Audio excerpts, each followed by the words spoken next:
Let's get your iPhone or Android connected to your 2022-2023 Hyundai Ioniq.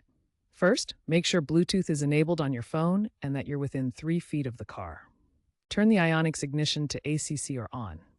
On the infotainment screen, tap either the phone or settings icon. Then select Bluetooth. Choose Add Device and then search. Your phone's name should appear. Tap it to initiate pairing and confirm the passkey.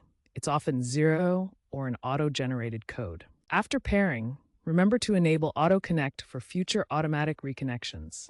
Now that you're paired, let's sync your contacts. Go to Phone Settings, Contact Sync to upload your phone book. The system supports up to 5,000 contacts. For audio, Bluetooth A2DP lets you stream from apps like Spotify. Wireless Apple CarPlay is available on 2023 models and newer with compatible iPhones, iPhone 12 Plus.